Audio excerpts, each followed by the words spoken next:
नमस्कार दोस्तों, मैं doctor Sanjog Ramrao Mekewar. I am a senior consultant interventional spine and pain physician and director of Jivisha spine pain and regenerative clinic which is situated in Pune.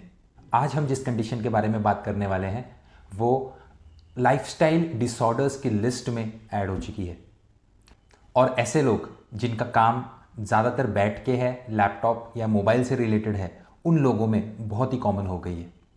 इस condition को कहते हैं सर्वाइकोजेनिक headache.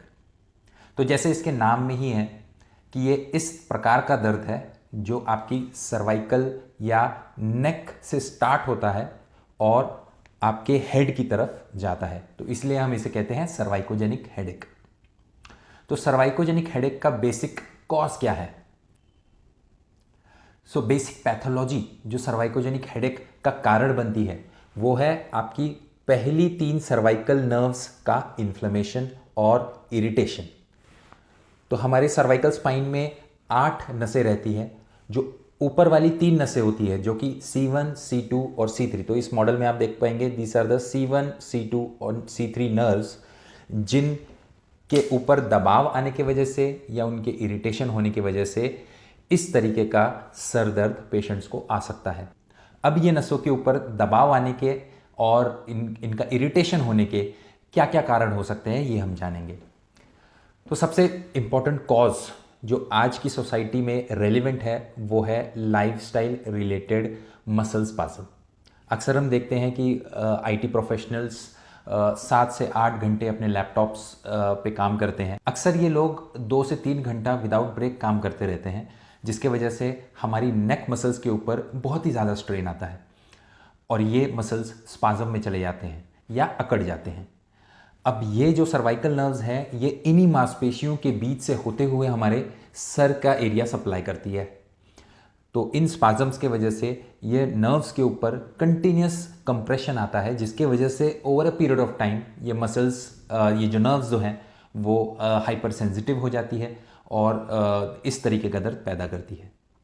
दूसरा important cause जो इस तरह का दर्द पैदा कर सकता है वो है विप्लैश इंजरी। तो अक्सर ये देखा जाता है कि जिन लोगों का एक रोड ट्रैफिक एक्सीडेंट हुआ है और उन्हें गर्दन में या सर पे ज़ोर का झटका लगा है उस एक्सीडेंट के दौरान, ऐसे लोगों का जो सबसे ऊपर का जो जॉइंट होता है जिसे हम C2, C3 जॉइंट कहते हैं, उस जॉइंट में दर्द पैदा चालू हो जाता है। तो उस जॉइंट के ऊपर एक नर्व रहती है जिसे हम बोलते हैं थर्ड ऑसिपिटल नर्व, जो इन्हीं ऊपर की 3 सर्वाइकल नर्व से तैयार होती है। इस तरीके से ये C2, C3 का दर्द जो है वो सर की तरफ जाता है और वो सर्वाइकोजेनिक हेडेक की तरह प्रेजेंट करता है। तीसरा इंपॉर्टेंट कॉज जो ये सर्वाइकोजेनिक हेडेक पैदा कर सकता है वो है डीजनरेशन। तो दोस्तों, जैसे हम लोगों की उम्र बढ़ती है वैसे हमारे जॉइंट्स में, हमारे मसल्स में, टेंडन्स में डीजनरेशन का प्रोसेस चलता रहता है। तो over a period of time जब ये हमारे जॉइंट्स एंड लिगामेंट्स डीजनरेट होते हैं तो जो नसें जो उन जॉइंट्स और लिगामेंट्स के नज़दीक ही रहती है, उन नसों का इरिटेशन हो सकता है और उसके वजह से सर्वाइकोजेनिक हेडेक पैदा हो सकता है। अब हम जानेंगे कि हम ये पहचाने कैसे कि हमें सर्वाइकोजेनिक हेडेक है। तो दोस्तों, ये एक मोर और लेस क्लिनिकल डायग्नोसिस होता है। इस कंडीशन में मरीज को गर्दन के ऊपर वाले हिस्से में लोकल टेंडरनेस होती है और ये वाला दर्द जो है वो सर के पीछे वाले हिस्से में या आगे की तरफ अपनी आँख की तरफ आ सकता है। बहुत लोगों को आँख के अंदर दबाव का सेंसेशन महसूस हो सकता है। ये मरीज़ों को नौशिया या वॉमिटिंग का भी एहसास हो सकता है।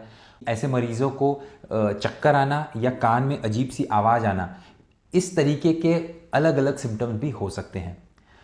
तो दोस्तों, क्योंकि इस कंडीशन में ऐसे बहुत ही अलग तरीके के सिम्टम्स आते हैं और ये सिम्टम्स माइग्रेन जो बहुत ही कॉमनली डायग्नोस्ड कंडीशन है उससे बहुत सारे कंडीशंस मेल खाते हैं। सर्वाइकोजेनिक हेडेक बहुत बार एक माइग्रेन हेडेक की तरह डायग्नोज हो जाता है और उस मरीज़ की जो ट्रीटमेंट है वो माइग्रेन के ट्रीटमेंट प्रोटोकॉल के हिसाब से की जाती है।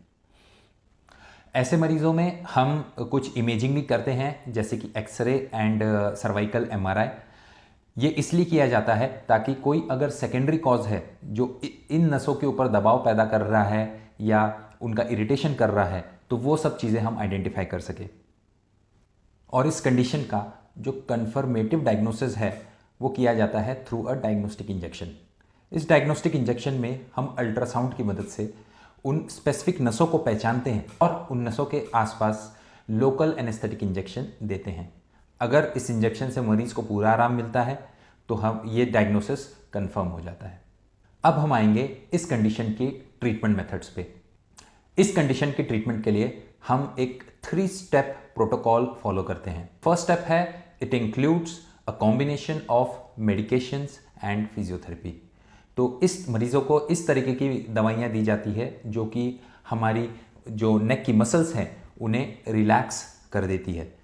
अगर इन मसल्स के रिलैक्स होने के बाद इन नर्व्स का इरिटेशन कम हो जाता है, कंप्रेशन कम हो जाता है, तो ऑटोमेटिकली उस मरीज में जो हेडेक का कंपोनेंट है वो कम हो जाता है। उस दवाइयों के साथ साथ मरीजों की फिजियोथेरेपी की जाती है जिससे कि नेक मसल्स का जो स्पाज्म है वो जल्दी से जल्दी कम हो पाए। अगर कुछ मरीजों में स्टेप 1 की ट्रीटमेंट मोडालिटीज से ज़्यादा मदद नहीं मिल पाती तो हम स्टेप 2 पे जाते हैं, which includes some sessions of dry needling. Dry needling एक ऐसी मोडालिटी है जिसमें हम एक बहुत ही फाइन नीडल्स जो हैं वो अल्ट्रासाउंड गाइडेंस में हमारे सर्वाइकल मसल्स के अंदर डालते हैं और उन नीडल्स को कम से कम 15 से 20 मिनट तक उन जगहों पे रखा जाता है। ऐसे 2 या 3 सेशन के बाद बहुत सारे पेशेंट्स को इस सर दर्द से राहत मिल जाती है।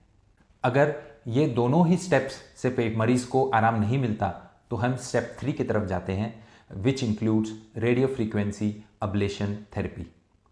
रेडियो फ्रीक्वेंसी अब्लेशन थेरेपी एक ऐसी तकनीक है जिसमें हम अल्ट्रासाउंड और एक्सरे गाइडेंस के थ्रू स्पेसिफिक नीडल्स, जिसे हम बोलते हैं रेडियो फ्रीक्वेंसी नीडल्स, वो इंसर्ट करते हैं, उन नसों को आइडेंटिफाई करते हैं through a radio frequency machine, और वहाँ पे एक रेडियो फ्रीक्वेंसी करंट के थ्रू एक लीजन तैयार करते हैं जिससे कि वो नसों का जो कंडक्शन है वो कुछ महीनों के लिए बंद हो जाता है। दोस्तों, रेडियो फ्रीक्वेंसी थेरेपी एक ऐसी टेक्निक है जिससे हमारे 90% ऑफ द पेशेंट्स को इस सर्वाइकोजेनिक हेडेक से आराम मिल जाता है।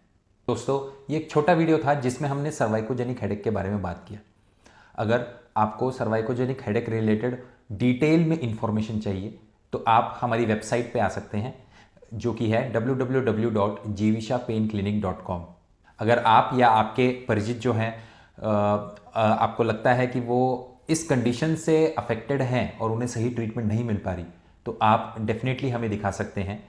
हमारा कॉन्टैक्ट नंबर है 9119111837। धन्यवाद।